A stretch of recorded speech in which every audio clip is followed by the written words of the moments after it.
भारती। सखी सहेली। सखी सहेली कार्यक्रम सुनने वाले सभी श्रोताओं को मन्नो बहुरिया और रजो मौसी का नमस्कार। नमस्कार भाई, नमस्कार रजो मौसी, आप बहुत अच्छे लग रहे हैं आज। मैं सोच ही रही थी कि बोलूं, लेकिन जब तक तुमने कह दिया। हाँ, मैं तुम्हारे लिए सोच रही थी कि बहुत प्यारा सा ड्रेस तुमने पहन रखा है जो बहुत इस मौसम के हिसाब से इतना सूट कर रहा है ना। और थोड़ी थोड़ी बारिश हो चुकी है तो मौसम भी हल्का हल्का बदल गया है। हाँ, और ये बात तो बिल्कुल सही है कि मौसम बदल रहा है और इस बदलते मौसम में खासकर अपने स्वास्थ्य का ध्यान रखना भी बेहद ज़रूरी है। तो हम इसी विषय पर बात भी करेंगे और हमारे श्रोता भी हमें बहुत सारी बातें लिखकर भेज चुके हैं। और आज हम मना रहे हैं विश्व रक्तदाता दिवस भी है ना। कहते हैं कि रक्तदान महादान है। नेत्रदान के लिए भी ऐसा कहते हैं। दान तो कोई भी हो महान ही होता है ना। तो आज हम विश्व रक्तदाता दिवस के बारे में भी बातचीत करेंगे। और आज संक्रांति है। कौन सी संक्रांति है? ये राजस संक्रांति है। इसे राजा पर्व, राज पर्व, रज पर्व ऐसा कहा जाता है। ये उड़ीसा में खासकर मनाया जाता है। और भी बातें हैं जो हम आगे करेंगे। और आज क्योंकि सखी विशेष का दिन है और आज हम लेकर आए हैं भारतीय शास्त्रीय नृत्यांगना जिन्होंने भरतनाट्यम किया था और भरतनाट्यम कर रही हैं, वो हैं अलारमेल वल्ली। तो इनके बारे में भी हम बात करेंगे। और व्यंजन तो है ही, है ना। हमारे श्रोता भी लिखकर भेजती रहती हैं बहुत अच्छे अच्छे व्यंजन। तो आप चाहें तो वो भी लिख के भेज सकते हैं। वैसे आज कुछ जो है अपनी मन्नो बहुरिया कुछ अलग सा भी बताने वाली है व्यंजन में, है ना। बुआ जी बस वही है, उड़ीसा चल रहे हैं। बुआ जी आज नहीं है, आज मौसी है। हो जाता है ना, रोज बुआ होती है यहाँ पे तो कभी कभी मौसी जी जो है वो आ जाती हैं, है ना। वाकई जी हाँ। और आप अभी थोड़ी देर पहले ही आप कह रही थी ना कि जो दान हो, किसी भी तरह का दान हो, वो बहुत महत्वपूर्ण होता है और इसी तरह से मधुबन भी खुशबू देता है। बिल्कुल बिल्कुल। और आज विश्व रक्तदाता दिवस है। बहुत सारे श्रोताओं ने बहुत सारे संदेश भेज दिए हैं हमें। एक संदेश मैं पढ़ रही हूँ यहाँ पे, मन्नो बहुरिया। इसमें लिखा है कि पहले तो यही है कि सखी सहेली मन से जुड़ने वाले सभी मित्रों के साथ अच्छा बहन राजश्री जी और पूनम जी को, मतलब हमें रज्जो मौसी और मन्नो बहुरिया नहीं लिखा को विश्व रक्तदाता दिवस की शुभकामनाएं, स्वागत और नमस्कार। आज विश्व रक्तदाता दिवस है। अगर हमारे रक्तदान से किसी की जान बचाई जा सकती है तो इससे बड़ा शुभ कार्य कौन सा हो सकता है। इस शुभ कार्य के लिए सिर्फ शुभकामनाएं नहीं, रक्तदान से जिनकी जान बच जाएगी उस व्यक्ति का दिल से आशीर्वाद भी मिलेगा। अनोखा बंधन हो जाएगा और बोल उठेगा तेरे मेरे बीच में एक ऐसा बंधन अनजाना, तूने नहीं जाना मैंने नहीं जाना। एक बूंद खींच के लहू के किसी की दूजा की जिंदगी बच जाए, वो रक्त बंधन से ऐसा जोड़ा जाए ऐसे जैसे कोई लेन देन हो पूर्व जन्म की, ये मैंने नहीं जाना तूने नहीं जाना। क्या बात है। बहुत ही सुंदर सा संदेश। बिल्कुल। और जैसा कि आप सभी को भी पता है कि विश्व रक्तदान दिवस हर साल 14 जून को मनाया जाता है और विश्व स्वास्थ्य संगठन द्वारा इस दिन को रक्तदान दिवस के रूप में घोषित किया गया। और साल 2004 में स्थापित इस कार्यक्रम का उद्देश्य जो था वो सुरक्षित रक्त उत्पादों की आवश्यकता के बारे में जागरूकता बढ़ाना है और लोगों को सुरक्षित जीवन रक्षक यानी कहना चाहिए कि रक्तदान के लिए प्रोत्साहित करना है। बिल्कुल मन्नो बहुरिया, एक और संदेश है कि लोगों में रक्तदान के प्रति जागरूकता फैलाने के उद्देश्य से हर साल जो भी आपने बताया कि 14 जून को विश्व रक्तदाता दिवस मनाया जाता है। विश्व रक्तदाता दिवस 2024 का थीम है। हर वर्ष एक थीम जरूर रखा जाता है। इस वर्ष का थीम है दान के जश्न के 20 साल, रक्तदाताओं का धन्यवाद। रक्तदान करना मुसीबत में व्यक्ति की सिर्फ मदद करना ही नहीं बल्कि समाज के प्रति एक जिम्मेदारी भरा दायित्व निभाना भी है। इसका महत्व हमें तब समझ आता है जब हमारे कोई निकटतम व्यक्ति को आपात स्थिति में रक्त की कमी महसूस होती है। आकस्मिक रूप से हुई दुर्घटना में घायल और गंभीर रूप से पीड़ितों का जीवन बचाने के लिए दान किया गया रक्त ही काम आता है और अतः हमें रक्तदान के लिए सदैव तत्पर रहना चाहिए। क्या बात है। वहीं एक हमारे जो श्रोता हैं वो लिखते हैं कि इस वर्ष विश्व रक्तदाता दिवस जो है उसका 20वां वर्ष है, जिसे पहली बार 2004 में विश्व स्वास्थ्य संगठन और हमारे साझेदारों International Federation of Red Cross and Red Crescent Societies International Federation of Blood Donor Organisation और International Society of Blood Donor द्वारा आयोजित किया गया था। तो इन्होंने ये जानकारी दी है। और वाकई मौसी जी, रक्तदान को महादान कहा गया है, लेकिन रक्तदान को लेकर ना लोगों में कई तरह की भ्रांतियाँ बोलना चाहिए फैली हुई हैं, और जिसके चलते लोग ब्लड डोनेट करने से डरते हैं। लोगों को लगता है कमज़ोरी हो जाएगी या कुछ ऐसा। तो भाई रक्तदान करने से प्रतिरक्षा प्रणाली कमज़ोर नहीं होती है ना। और ये कहें कि कमज़ोरी आ जाती है, इस तरह की कोई बात नहीं होती है। और इसी तरह जैसे टैटू बनवाने के बाद या जिनसे व्यक्तियों ने पियर्सिंग, जो लोग पियर्सिंग करवाते हैं, कम से कम 3 महीने के बाद ही रक्तदान करते हैं जो लोग इस तरह की चीज़ें करते हैं, है ना। जी हाँ। और रक्तदान करने से ना केवल सामने वाले को बल्कि जो रक्तदाता है उसे भी कई स्वास्थ्य लाभ होते हैं। WHO के अनुसार एक डोनर होता है, उसका वजन लगभग 50 kg जो है वो होना चाहिए। हाँ। मतलब जो ब्लड डोनेट कर रहा है उसका वेट जो है मिनिमम जो है वो 50 kg, मतलब वो व्यक्ति कमजोर ना हो। हाँ। इस बात का, और वो वहाँ पे चेक भी करते हैं जब आप शिविर वगैरह में जाते हैं। हाँ। तो वो देखते हैं कि आपका वजन कितना है, आपको कोई किसी तरह की कोई परेशानी तो नहीं है। बिल्कुल। और इसी तरह जो है ब्लड डोनेट करने के लिए एक आयु जो है वो फिक्स कर दी गई है, वो है 18 साल से 60 वर्ष तक होनी चाहिए। उसे किसी भी तरह की सर्दी या जुकाम या बुखार जैसा वायरल फीवर जैसा है वो नहीं होना चाहिए। हीमोग्लोबिन है वो 12.5 ग्राम DL होना चाहिए। और इसी तरह हालांकि पुरुषों और महिलाओं के जो हीमोग्लोबिन की अगर बात करें तो थोड़ा डिफरेंस होता है उनमें। तो वो जो है मिनिमम जो है वो स्वस्थ होना चाहिए, कहने का मतलब ये है।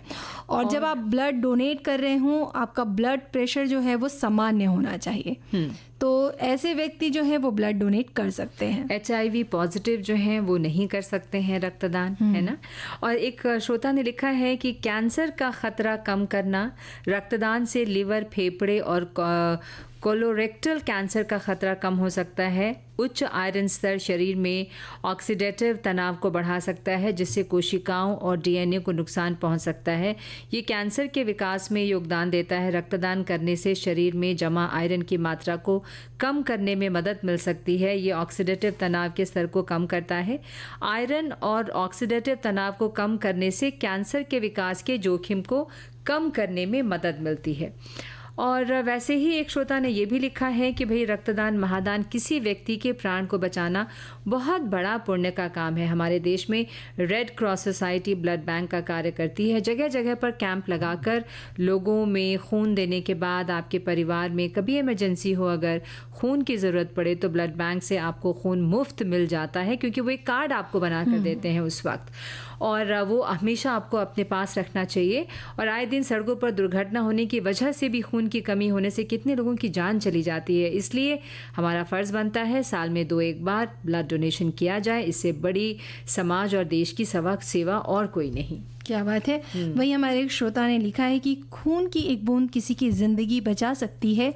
खून के बिना बॉडी मांस और हड्डियों से बना सिर्फ एक कंकाल रह जाता है। देश और दुनिया में हज़ारों लोग खून की कमी के कारण अपनी जान गंवा देते हैं। ज़रूरतमंद को समय पर अगर खून मिल जाए तो किसी की जान को बचाया जा सकता है। हर दिन हज़ारों लोग सड़क दुर्घटना का शिकार हो जाते हैं और उनका सारा खून बह जाता है। ऐसे मरीजों को अगर समय पर इलाज नहीं मिले और बॉडी में खून की कमी पूरी नहीं हो तो उनकी जान भी जा सकती है। लोगों में रक्तदान के प्रति जागरूकता बढ़ाने के लिए हर साल 14 जून को विश्व रक्तदाता दिवस मनाया जाता है। ब्लड डोनेशन एक दर्द रहित क्रिया है जो किसी ज़रूरतमंद की ज़िंदगी बचा सकती है। विश्व भर में इस दिन को मनाने का मकसद सभी को रक्तदान करने के लिए प्रोत्साहित करना है। तो भाई हाजिर हैं हम फिर बिल्कुल रक्तदान पर बातचीत करते हुए। स्वागत है। बिल्कुल। हाँ, मनु भौरी, ऐसा है हाँ। कि जो गर्भवती महिलाएं हैं वो रक्तदान नहीं दे सकती, वो रक्तदान नहीं कर सकती। हाँ, है ना। बिल्कुल। और आपको सेहतपूर्ण होना भी बहुत ज़रूरी है। खाली पेट आप ना जाएं, पानी पिएं, और क्या कहते हैं, रक्तदान के बाद सेहतपूर्ण भोजन बहुत ज़रूरी है। वहाँ पे तो वो आपको जूस वगैरह देते हैं, केला फल कुछ देते हैं खाने के लिए। पर्याप्त मात्रा में द्रव यानी पानी ज़रूर पिएं। रक्तदान करने के बाद लगभग 3 महीने तक दोबारा रक्तदान करने का सुझाव दिया जाता है। एक बार में 1 यूनिट यानी 300 से 350 मिलीलीटर रक्त ही दिया जा सकता है। बिल्कुल। तो ये इन बातों का ज़रूर ध्यान रखिए। और जैसे कि रज्जो मौसी बोल ही चुकी हैं और सभी जानते भी हैं कि भाई रक्त दान से बड़ा दान कुछ नहीं होता। तो आज का दिन भी बहुत विशेष है और इस दिन ठान लीजिए कि 3 महीने में या 6 महीने में एक बार आप रक्तदान ज़रूर करें। इसके लिए आप खुद पौष्टिक भोजन लें और स्वस्थ रहें और तभी आप रक्तदान कर सकते हैं। तो दूसरों का भला करने के पहले अपना भला करें, है ना। तो आज राजा संक्रांति भी है, जिसको कहते हैं कि उड़ीसा का राज्य का सबसे लोकप्रिय त्योहारों में से एक है। राजा संक्रांति या इसे रज पर्व के नाम से भी जाना जाता है मनु भौरिया। बिल्कुल। और ये जो त्योहार है ना मौसी, ये पूरे 3 दिनों तक मनाया जाता है। और ये त्योहार खासकर कहना चाहिए कि लड़कियों के लिए स्पेशल त्योहार है ये, क्योंकि इस दौरान जो लड़कियां होती हैं वो पोड़ पीढ़ा एक व्यंजन का नाम है, उड़ीसा की ही है ये डिश। और चाकुली पीढ़ा जैसे स्वादिष्ट भोजन करते हैं और नए नए कपड़े पहनते हैं और झूला झूलते हैं। तो इस तरह से लड़कियों के लिए स्पेशल त्योहार है जो उड़ीसा में मनाया जाता है। और सबसे स्पेशल बात है कि ये 3 दिन तक, मतलब ये 14 जून से 16 शुरू होता है, 16 जून तक चलता है। इन 3 दिनों तक जो लड़कियां होती है वो किचन में नहीं जाती। क्या बात है, मतलब लड़कियां, जी हाँ, ये पर्व तो सालों भर होना चाहिए। लड़कियां बिल्कुल किचन में नहीं जाती। वो 3 दिन तक जो घर के जो पुरुष होते हैं वो खाना बनाते हैं, घर का काम करते हैं। इन 3 दिनों में लड़कियां सिर्फ और सिर्फ खाना खाती हैं, बाहर घूमने जाती हैं, एंजॉय करती है। तो इस तरह का ये त्योहार है। इतना बढ़िया। देखो हमारी एक श्रोता भी ऐसा ही लिख के भेजती हैं, जो आपने कहा कि 14 जून से 16 जून तक मनाया जाने वाला रज पर्व एक भारतीय सांस्कृतिक अवकाश है, जिसमें नारीत्व का जश्न मनाया जाता है। पहले दिन को पहेली राजा कहा जाता है, दूसरे दिन को मिथुन संक्रांति कहा जाता है और तीसरे दिन को भुदाहा या बासी राजा कहा जाता है। उत्सव के अंतिम दिन को मनाने के लिए महिलाएं हल्दी के लेप और फूलों और सिंदूर से भूमि को स्नान कराती हैं, जो एक प्राचीन भारतीय देवी हैं। इस समारोह के दौरान एक चक्की का पत्थर प्रतीक के रूप में इस्तेमाल किया जाता है। उत्सव मनाने वाली महिलाएं माँ भूमि को सभी प्रकार के मौसमी फलों का भोग भी लगाती हैं। रज संक्रांति के पहले दिन से पहले के दिन को सजा बाजा या तैयारी का दिन कहा जाता है, जिसके दौरान घर, रसोई और चक्की के पत्थरों सहित पूरे वातावरण को साफ किया जाता है और 3 दिनों तक मसालों को पीसा जाता है। उत्सव के दौरान महिलाएं काम से छुट्टी लेती हैं और नई साड़ी और गहने पहनती हैं। क्या बात है। और एक बात और भी है मौसी की, ये तो होता ही है, साथ में वो लोग पान, मतलब मीठा और ये सब खाने के बाद वो पान का भी सेवन करती हैं, यानी पूरी तरह से मौज मस्ती रहती है लड़कियों की। क्या बात है, ये तो बहुत ही जबरदस्त पर्व है ना। बिल्कुल। और मुझे लगता है सिर्फ उड़ीसा राज्य में क्यों, ये सभी राज्यों में ऐसे ही मनाया जाना चाहिए। है ना। तो बात हुई इच्छा की। तो भाई चंचल हवा तो चली रही है और ऐसे में, और ये हवा ने कितना जीवन दान भी दिया है। इतनी गर्मी में आज हम जब यहाँ बाहर निकलते हैं ना अपने स्टेशन पे, यहाँ पे भारती में, तो बाहर खुले में, क्योंकि बहुत खुली हुई जगह है ये, तो कितना अच्छा लग रहा था ना।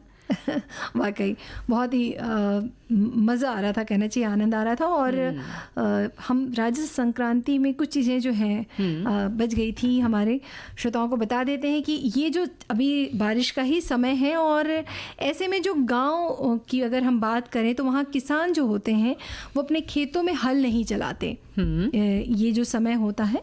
और उसके पीछे कोई कहानी है, कोई वजह होती होगी ना। बिल्कुल, कहानी भी है और मान्यताएं भी हैं इसमें। और जैसा कि उन्होंने बताया कि ये उनका मान्यता ही होगी जो इस तरह की चीज़ें जो वो करते हैं। और बहुत सारी चीज़ें हैं, कहना चाहिए कि बातें हैं इसमें।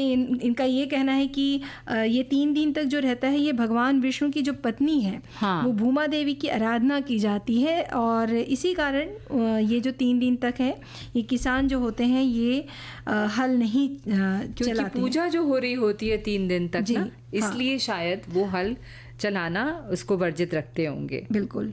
और भी बातें हैं, और भी बहुत सारी चीज़ें हैं, और श्रोताओं ने भी बहुत सारी बातें लिख के भेजी हैं हम तक। और जैसा आप बोल भी रहे थे ना मौसी जी कि भाई ये जो खाना बनाना और ये जो चीज़ें हैं, इसके पीछे कहीं ना कहीं कहना चाहिए कि जो महिलाएं होती थी वो दिन भर काम में लगी हुई रहती थी, जुटी हुई रहती थी। तो ये जो त्योहार होते हैं ये उनको राहत बिल्कुल राहत के लिए, आराम, राहत कि आप कुछ दिन, थोड़े दिन, 2-3 दिन ही सही, लेकिन वो बिल्कुल उन चीज़ों से बाहर और सजती हैं, संवरती हैं, श्रृंगार करती हैं, अच्छे कपड़े मतलब कुछ पहनती हैं। समय तो वो अपने लिए निकाल लें घर और गृहस्थी से।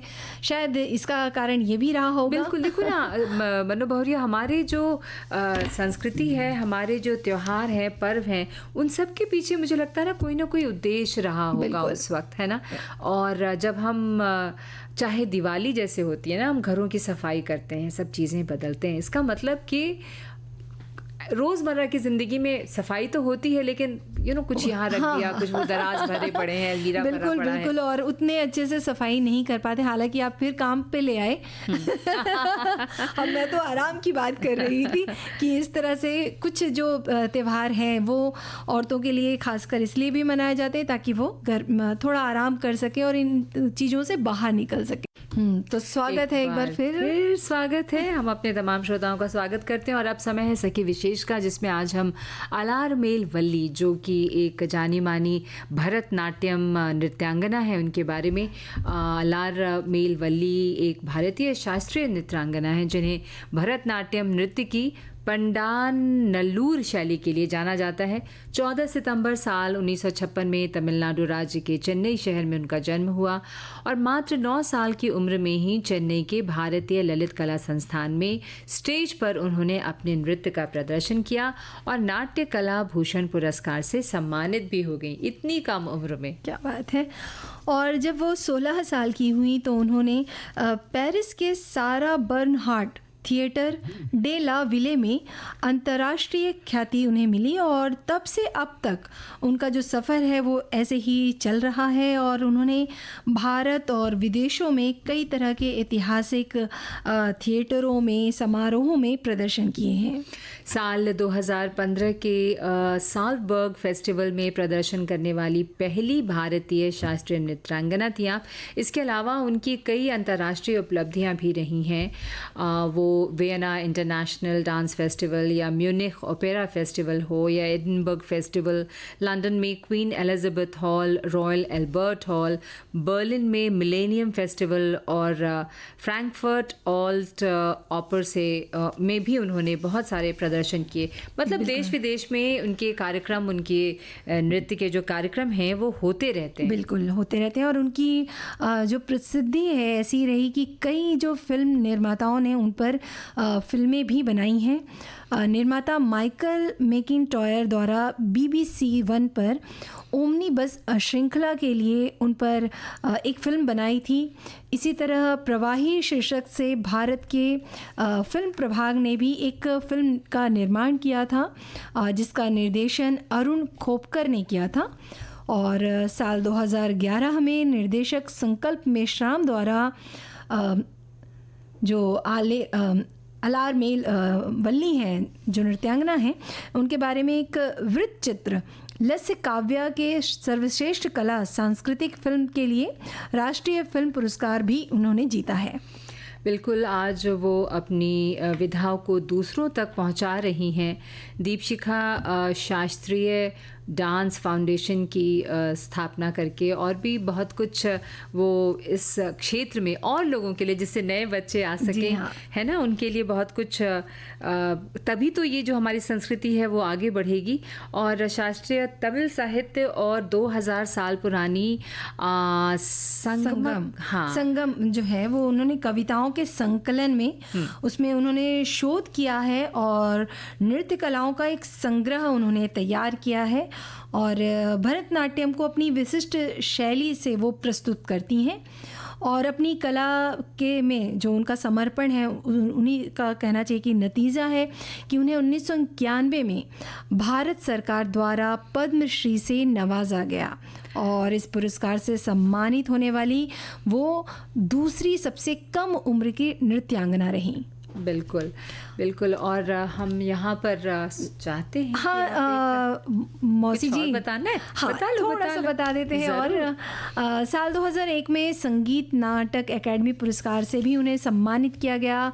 साल 2004 में भारत सरकार ने उन्हें पद्म भूषण से सम्मानित किया। इतना ही नहीं, फ्रांस सरकार ने साल 2004 को chevalier of arts and letters पुरस्कार से भी उन्हें सम्मानित किया है। क्या बात तो है। इस तरह से उनकी जो जीवन जो कहना चाहिए यात्रा है जो वो लोगों को भी हैं, हाँ, बिल्कुल वो लोगों को भी प्रेरित कर रही हैं। और इसके लिए जैसे कि आपने बताया है कि दीपशिखा डांस फाउंडेशन की वो स्थापना कर चुकी हैं और यहाँ बहुत से जो उनके विद्यार्थी हैं उनको भरतनाट्यम सिखा रही हैं।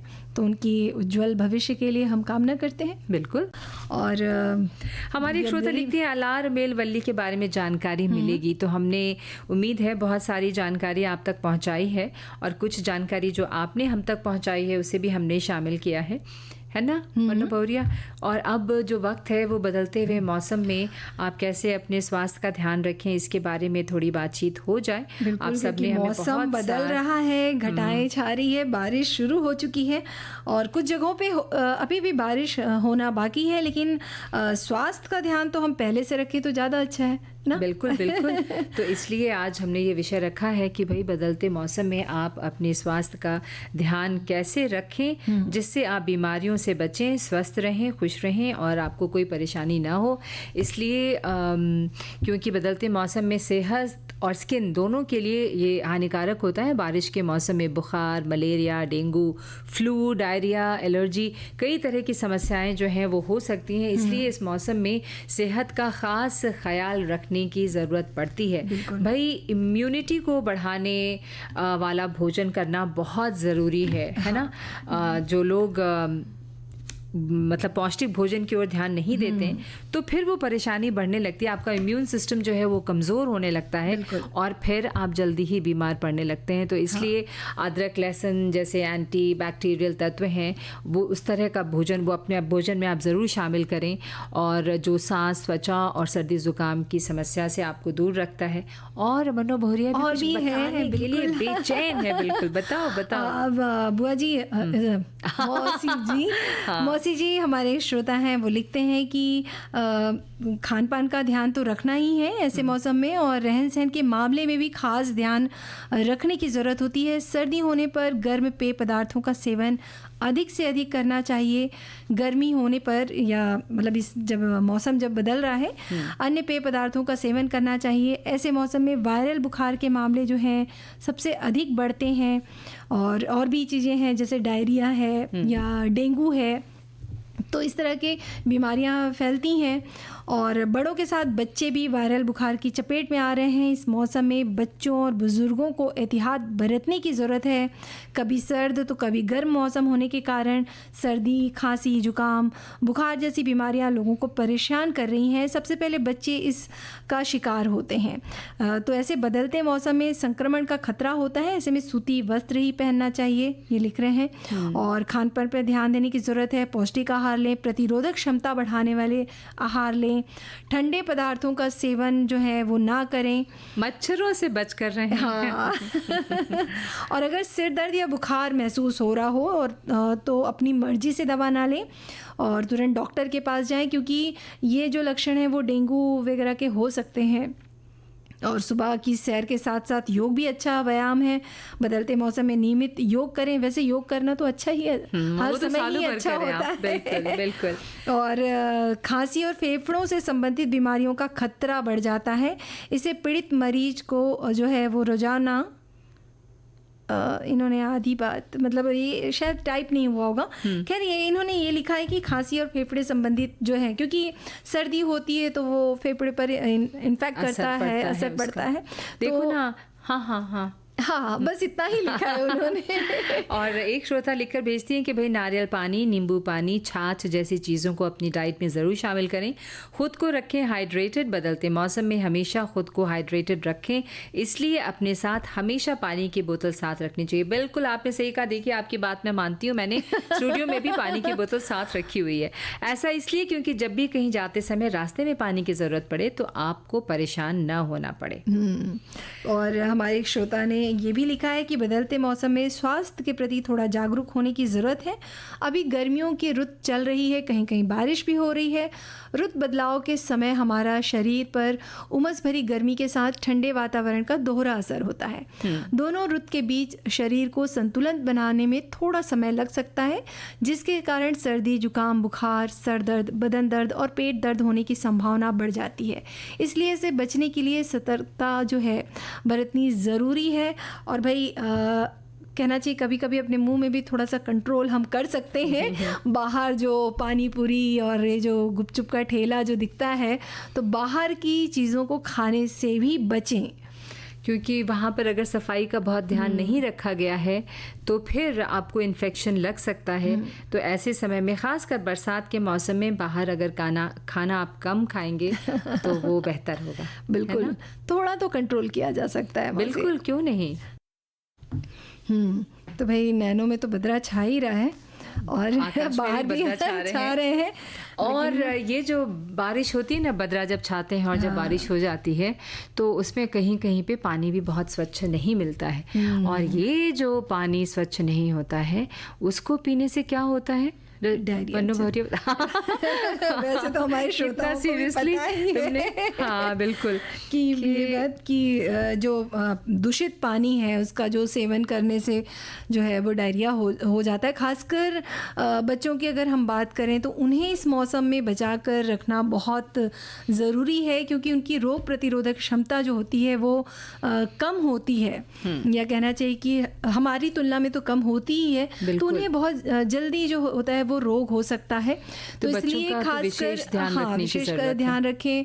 आप अगर आपके पास फिल्टर नहीं है तो घर पर ही पानी जैसे अगर आप रख रहे हैं उसमें फिटकरी चला दें या पानी को उबाल कर पिए। बिल्कुल, उबाल कर ठंडा करके पिए। और भी इसमें ना तो ज़्यादा मेहनत लगती है ना परेशानी है, लेकिन आपको करना ज़रूर चाहिए।